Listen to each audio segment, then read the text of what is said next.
All right, this is going to be our set of notes on ionic bonding. This is on page 9 of your packet. So if you are not on page 9 right now, make sure you get here. Page should look like this.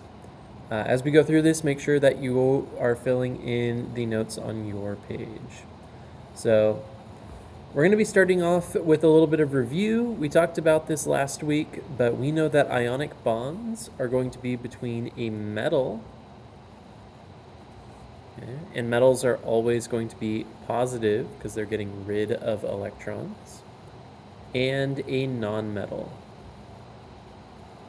And nonmetals are going to be negative because they are getting rid of their electrons, or they're gaining electrons, so they're getting negative charge. Some examples of ionic bonds. The most common one is NaCl. This is just table salt, but Na is our metal, Cl is our nonmetal. When they are bonded together, it's an ionic bond. Another example would be MgBr2, where magnesium is our metal and bromine is our nonmetal. So we learned about this last week. We know that ionic bonds need to be metal and nonmetal. Now we're going to get into the actual combining of ions to form these bonds. And so there's two different types of ions that we're going to talk about. We've got monatomic and polyatomic. Now, something to help us remember this, monatomic starts with the prefix mon. Okay, that comes from mono. And mono is equal to 1. Okay. So when we say monatomic ion, really all we're saying is that this is a 1-atom ion. Okay.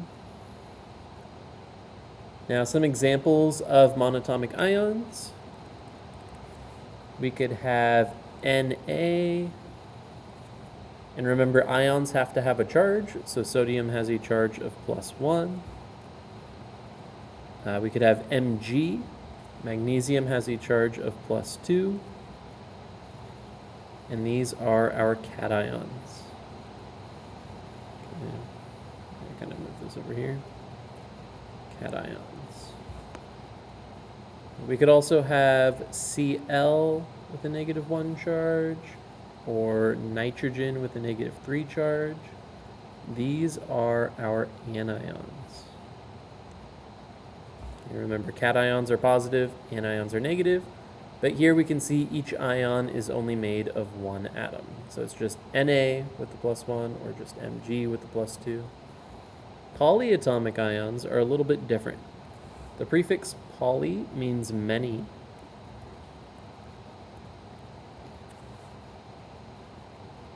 And so we're going to say that this is a many-atom ion.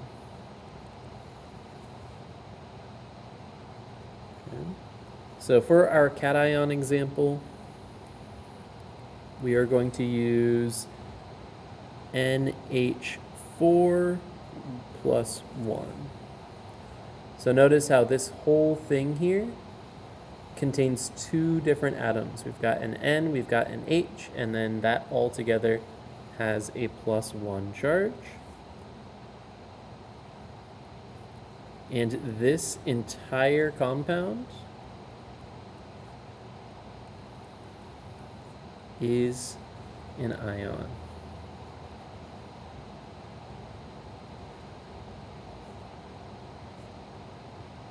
Okay. We'll do an anion example as well.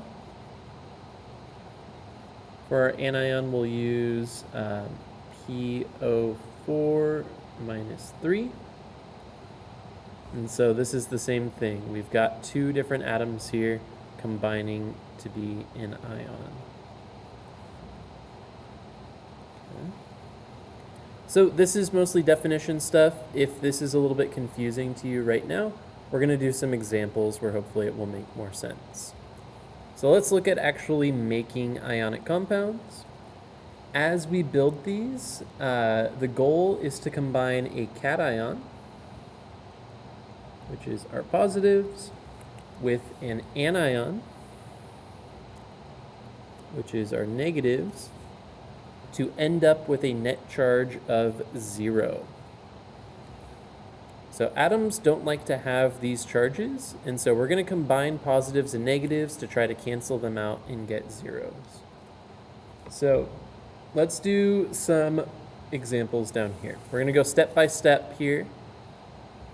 So to do these problems, we're first going to add the positive and negative charges of our ions together. Okay, so you're going to take whatever your positive and your negative is, add them together. If they add up to be 0, then we only need one of each ion. These are the easiest ones to do. And then we always write the symbols of the ions next to each other without any charges. And cations always come first. So let's do an example to see what I mean here. Let's say we wanted to combine Na, which has a positive 1 charge, and Cl, which has a negative 1 charge. First, we're going to add their charges together. So we've got a positive 1 plus a negative 1. And when we add a negative, really all we're doing here is subtraction. So this is really 1 minus 1, which equals 0. Now this one's super easy. We can give it a check mark because we got 0. We're happy with that. And so to write out this compound, it would just be NaCl. Okay. Notice how when I rewrote them next to each other, I didn't include the charges. So that plus 1 and that minus 1, you don't have to write them, just the Na and the Cl. Let's look at a case where the sum is not 0. So if the sum is positive, so if we did the same thing up here, but we ended up with a positive number instead of a 0, all we've got to do is add another anion, which is negative. And if the sum is negative, we've got to add a positive.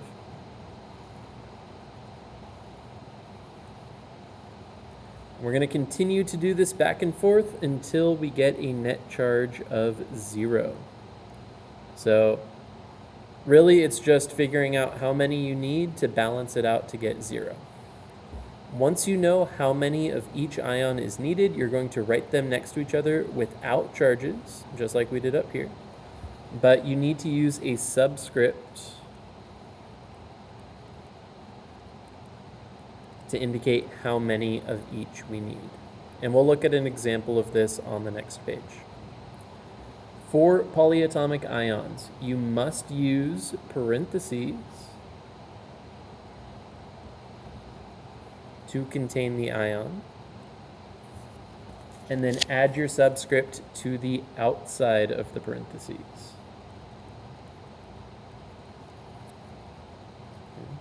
When you put your polyatomic in parentheses, you can never change that subscript.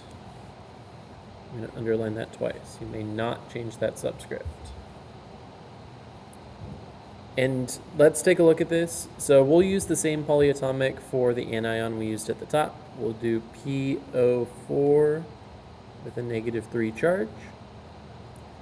So this whole ion, if we were to write it in a formula, we would have to put it in parentheses, PO4. This 4, now that it's inside of the parentheses, that can never change. You may not change it.